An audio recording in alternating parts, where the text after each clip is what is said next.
พี่น้อยเนาะมาฮอดจอดถึงบ้านน้องเจียงพร้อมสายฟ้าสายฝน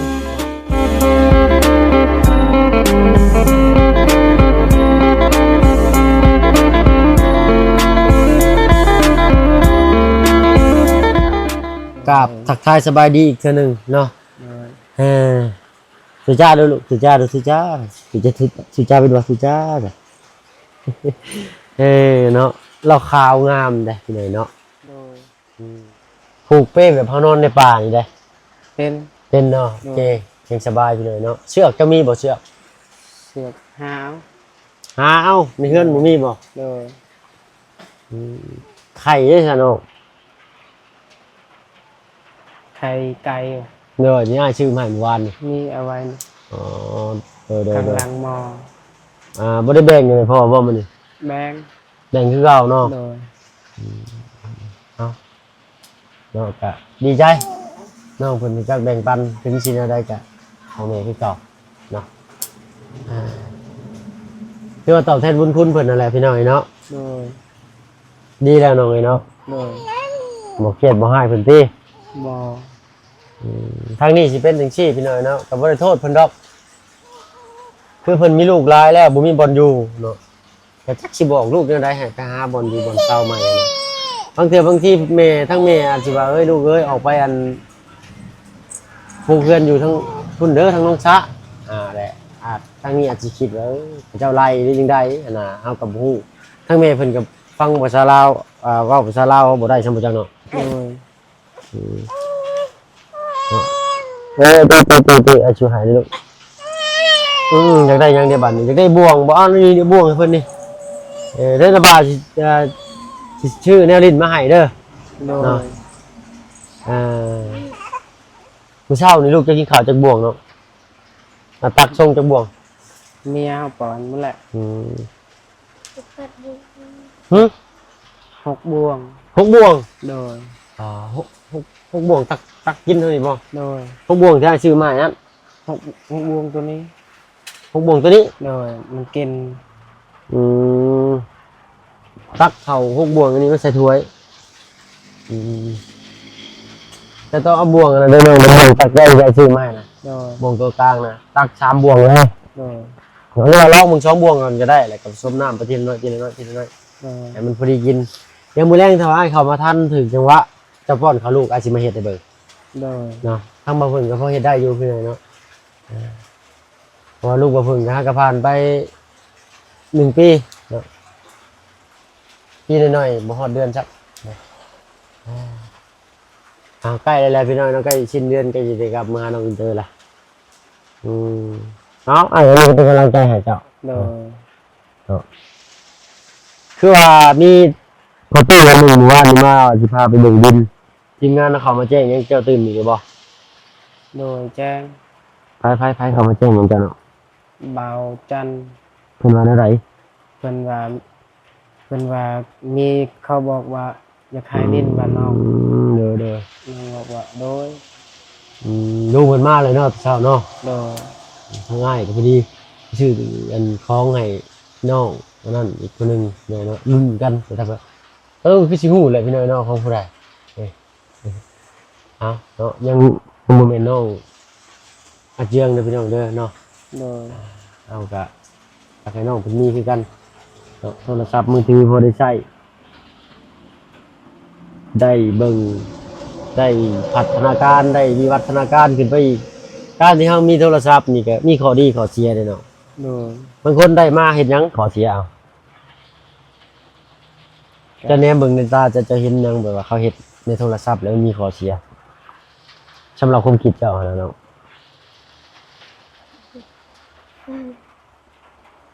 ยังบ่เข้าใจน้องคนฟังบ่เข้าใจโทรศัพท์ดีบ่ดีเนาะมันสิมีผลหายบ่คือเรียนหนังสือได้บ่มันหายแล้วมันสิมีผลดีและผลเสียเด้อน้องเด้อถ้าเฮาลิ้นไปในทางที่ดีเฮาก็มีความรู้เฮาลิ้นไปในทางที่ผิดหรือว่าลิ้นเกมบ่ติดงอมแงมเวียกงานการบ้านการสร้างยังบ่อยากเฮ็ดเนาะโอ้ลิ้นเกมก่อนนะ บ่เป็นหยังเมื่อก่อนอ้ายเคยเล่น โด เนาะ ย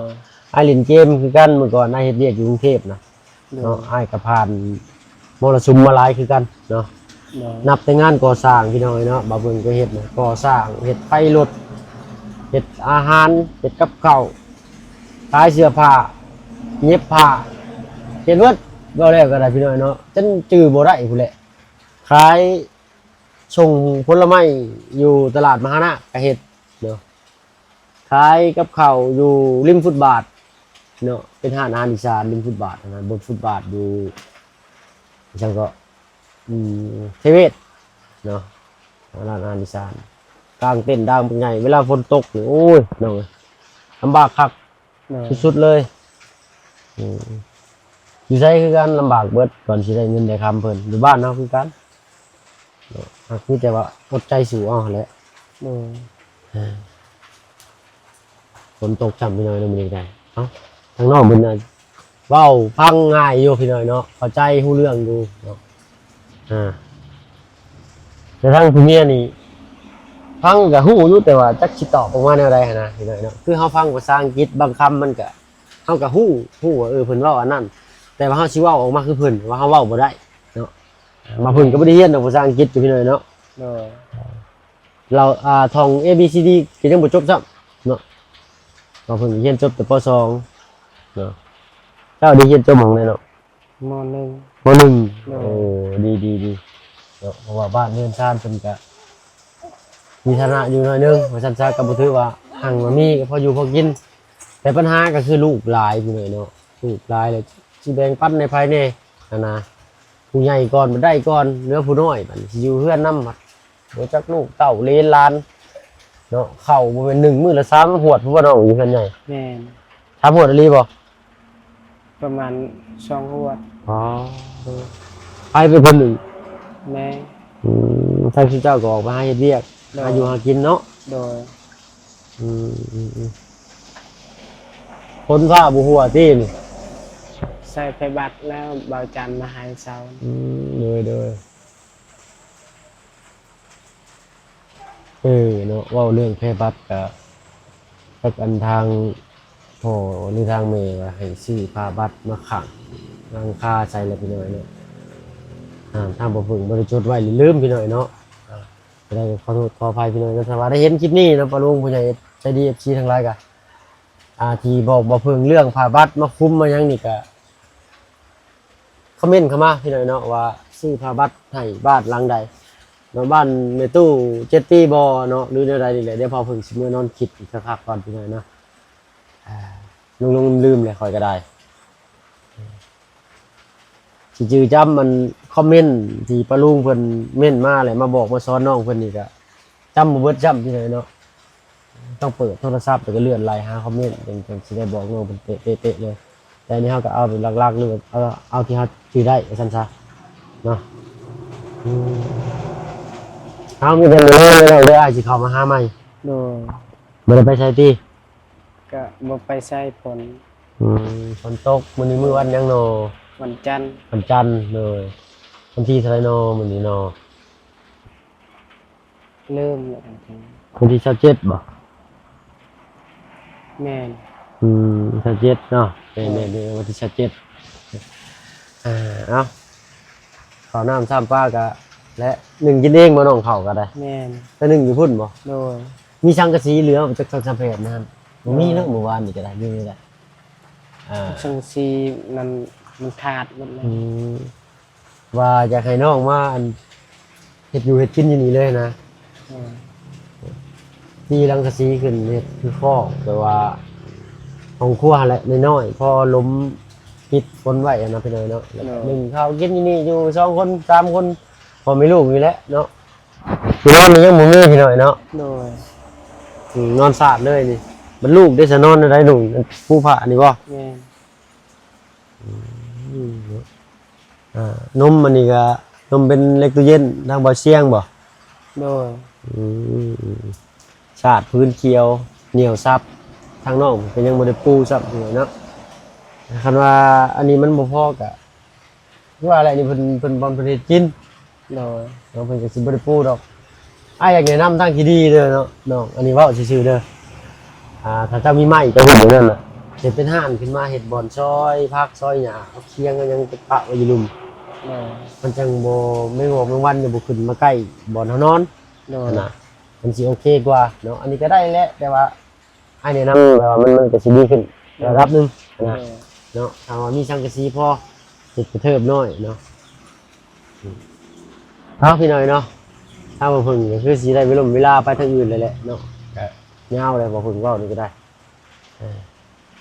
ถ้าบ่เพิ่งอ่านคอมเมนต์แล้วบ่จือบ่จำก็คอมเมนต์มาเติมอีกพี่น้อยเนาะบ่เพิ่งแคปไว้อยู่เนาะอันใดที่ปะลุงเพิ่นคอมเมนต์มาที่ว่าสำคัญแน่นะแคปหน้าจอไว้อยู่ โดย เนาะแต่ก็บ่สามารถเอาเข้าเปิดอ่านได้เนาะอันมีแต่อ่านและจือไว้เนาะเพราะว่าอยู่กับโทรศัพท์เครื่องนี้เครื่องเดียวครับ โดย เอาอดทนสู้ๆเนาะเอ้ยเนาะ โดย อันไผก็เจ้าของที่ดินนะอันพ่อบ้านเก่าบ่หรือว่าพ่อบ้าน ผู้บ้านเก่าแต่ว่าซื้อพอค เนาะซื้อพ่อคำเพื่อนเราอยู่ไสเนาะ ำเงินเราคนละเบื้องกับเพื่อนบาวัด ตรงข้ามกับเพื่อนอันบ่าววัดพ่อบ้านนั่นบ่ โดย เพื่อนหลังนี้หรือเพื่อนหลังพุ่นเพื่อนหลังใกล้ๆนี่แต่ว่าที่เป็นคล้ายข้าวเปียกนี่บ่ เพื่อนเบื้องนั้นแม่นเพื่อนใกล้ๆเพื่อนเขาวเปียกนั่นแหละ อ๋อต่อไปเป็นเพื่อนดินนั่นบ่ โดย พ่อน้องอันนั้นแต่ว่าน่ะน้องแชมป์บ่ แม่นพอน้องแซม พ่อน้องแชมป์ไปเลยเนาะที่เคยมาเล่นมาแอนน้ำน้องซ้อนอยู่เพื่อนกินตั้มกับพุ่นรอบนั้นไปเลยเนาะ โดย น้องแชมป์เป็นไผทิมก็ไปเบิ่งในช่อง YouTube มาเพิ่นก็ได้พี่น้อยเนาะเลื่อนหาสิเห็นอยู่ดอกพี่น้อยเนาะเพราะว่าสาวๆเขาเพิ่นเช็คขี้เกียจเอาได้เพราะว่าเพิ่นลืมเลยเนาะมีสาวๆเขามากินมันตำบักหุ่งน้ำบ้านน้องซ้อนตำส้มเพิ่นว่าซั่นซะเนาะเว้าหลายก็เจ็บคอแห้งเลยพี่น้อยเนาะขอโทษขออภัยนำในไลน์กระชั้นอ้ายขอตัวลำลาไปทางอื่นก็ได้น้องเด้อ โดย มันแย่งหักแพงเอาอะไรลูกเมียเนาะ โดย จะสิหาแนวมาให้เจ้าผูกเปลูกจะนอน โดย หรือว่าเป็นอู่เป็นคาเล็กนะพี่น้องเนาะตั้งตึกแล้วก็ห่อเฮาย่อไปใช้ก็ได้ โดย จะสิลองหาเบิ่งตัวนั้นเนาะ โดย อันใดที่ว่ายังบ่ได้จำเป็นใช้นี่บ่เพิ่มเอาก็อย่าเนาะ โดย เอาลูกก่อนเนาะ โดย นี่ได้เดี๋ยวสิลองถามทางเมย์จะดีเพิ่นเนาะมันน่าสิแพงอยู่ตัวนี้พี่น้อยเนาะเพราะว่าเป็นอู่ตั้งตึกแล้วก็ไกวเลยนะเวลาอันอยากเอาไปใช้กับพับปุ๊บหิวรถเอาไปนอนตารางเพื่อนก็หิวรถ โดย สมมติเป็นเชือกใกล้ๆสิผูกจะใส่ต้นเสาก็ได้นะเนาะนี่ก็มันก็มีบ่อนยางอีกบัดนี้ผมว่ากระต๊อบมันก็ได้น้อยนึงเอาเป็นแบบตั้งตึกประมาณซำนี้เนาะมันจะซำนี้ความยาวประมาณซำนี้ความกว้างประมาณซำนี้ไฟเราเล็กผักแน่น่ะ โดย จะอยู่ไทยสิมีครบเบิดทุกอย่างเลยพี่น้อยเนาะคือบ่เพิ่งว่าแหละแต่ว่าทางบ้านเฮานี่โอ้ยชอบหาอย่างเงี้ยต้องเข้าไปในตัวเมืองลีได้จึงสิมี โดย เนาะแต่แท้เชฟโปนนี่ถ้าบ่เพิ่งคือบ่เห็นผ่านตานะได้ๆเนาะเดี๋ยวบ่เพิ่งสิขี่รถไปเบิ่งเชฟโปนพี่น้อยเนาะพอดีแหละมีชื่อของอยู่ของกินมาฝากมาต้อนน้องผู้หนึงอยู่พี่น้อยเนาะรุ่นเบิ่งนำกันสิเป็นไผซั่นซะ โดย เอ้าอ้ายไปก่อนซะเนาะสิไปแต่หึงเลยยังบ่ไปอยู่เนาะวะ โดย เอาหยอกดูเรื่องด้วยเนาะเอ้าขอหมากระเบิดขึ้นในน้องเนาะ โดย อึ๊บมีแต่ฝากขอบุญขอบคุณทางผู้ใหญ่ใจดีเพิ่น โดย ที่ให้กำลังใจซัพพอร์ตเจ้ามาตลอดเนาะแล้วก็ซัพพอร์ตทางง่ายนํ โดย เนาะ สวัสดีผู้ใหญ่ใจบุญ โดย มีแห่งความเจ็บความใดความไข้ความมีให้เย็นเป็นสุขจิตหาเงินค่ำให้ได้นอนหลับก็ให้ได้เงินหมื่นตื่นมาก็ให้ได้เงินแสนสาธุ สาธุพี่หน่อยเนาะเดี๋ยวไอ้สิจัดสรรกันมาให้เด้อมื้อแรงเด้อ โดย เบิ่งฟ้าเบิ่งฝนนี่ก็คือสิเบิดมื้ออีกมื้อนี้ก็ได้เนาะเปียกตอดยอดแล้วแหละเนาะมื้อเช้านี้ก็ตั้งชื่อโทรศัพท์กับของอยู่ของกินเอาไว้รถลุงอยู่ได้สิแล่นขึ้นไปพี่น้องเนาะ โดย ใจบ่เพิ่งก็ไปรอบเดียวจบเลยนะมันหักเป็นไปยากเพราะว่าทางก็ยากทางขึ้นบ้านน้องเพิ่นก็เกิดหลายเอาไปก่อนเด้อน้องเด้อ โดย น้องขวัญพี่น้อยเนาะน้องพลักแล้วก็น้องอาเจือง โดย ปาลุงFCเพิ่นก็ให้ความสนใจหลายก็เคสนี้เนาะน่าสงสารซั่นซะและเพิ่นมาปลูกกระต๊อบอยู่เอง มันได้บาดมันได้บาดก้นหรือบ่อันไม่นี่ บ่ ยังบ่บาดภายนอก โดย จักหน่อยก็เบิดคมเลยแหละพี่น้อยเนาะกลางคืนบ่ดังผับบ่ผ่าน ร่างไว้กันลมมา หนาวบ่เนาะกลางคืนนี่ บนนาปันได เด้อเอ้าอ้ายขอไปทางอื่นก็เด้อเสยเด้อน้องเด้อเนาะไปอันนี้แล้วบาดนี้เนาะโอ้ยเอ้านี่ลาแล้วพี่น้อยเนาะตามบ่เบิ่งเลยครอบครัวน้องอาเจืองอาเจืองเนาะสิจ้ะน้องเนาะ โดย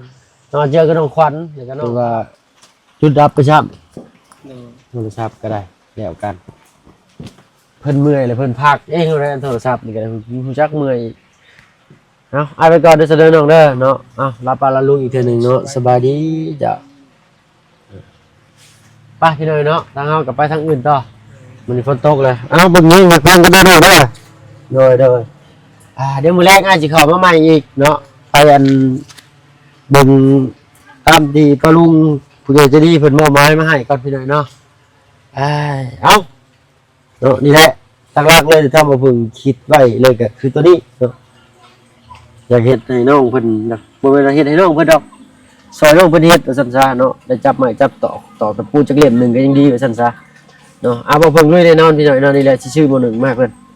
อันนี้ก็เป็นเคียงเพิ่นมีแล้วอันนี้บ้านเฮาเอิ้นเคียงเด้อพี่น้อยเด้อเคียงดังไฟในใจก็จะให้น้องไปดังพุ่นเฮ็ดกระเทิบมันสิขึ้นมาเนาะ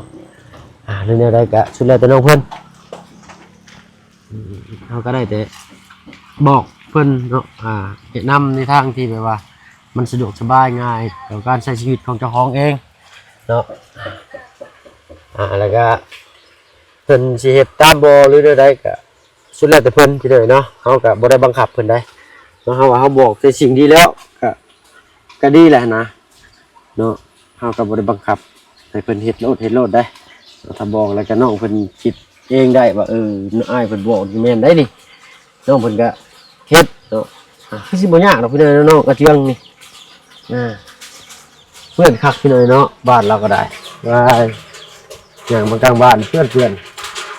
เอาพี่น้อยเนาะสำหรับที่นี่ถ้าบ่เพิ่นก็คือสิได้เวลาสมมาพอควรแล้วแหละเนาะ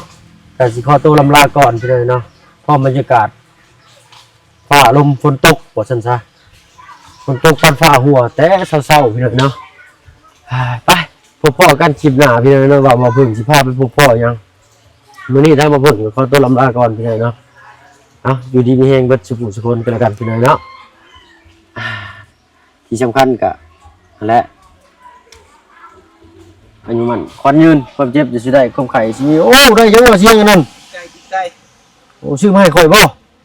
แล้วไปผ่านนอกเพิ่นพุ่นแล้ว อ้าวสั่นบ่โดยอ้าวโดยเจ้าสบายดี อากาศฝนตกเนาะ โอ้ยสุดยอดเลย2 มื้อแหละ บ่ไหว เพื่อนขนาดเลยเนาะโอ้ยเอาไปสั่นจะทางลูกบนท่าหึง อยู่เนาะ อยู่เจ้าโดยฟันดีอีกแล้วบ่โอ้ยบ่ได้ฟันยังเลยเมื่อคืนนี่ รับมิดจิลีป้านอันกุจีฟังธรรมพี่หน่อยเนาะ ขอโทษขออภัยพี่หน่อยเนาะไปพ่ออันคลิปหน้าพี่หน่อยเนาะว่าบ่เพิ่นสิพาไปพบพ่อหยังเนาะสำหรับคลิปนี้ลาแล้วพี่หน่อยเนาะขอบคุณที่เข้ามาหาชมช่อง YouTube บ่เพิ่งเนาะซัพพอร์ตบ่เพิ่งคอมเมนต์มาตลอดเนาะโอ้ยดีใจหลายพี่หน่อยเนาะบางท่านเพิ่นก็ว่าโอ้ยบ่ได้ขายโฆษณาให้เด้อโอ้ยขอบคุณหลายๆจ้ะไปแล้วพี่หน่อยเนาะพร้อมฟ้าพร้อมฝนน้ำมันเข้ากล้องแล้วบัดสบายดีจ้ะ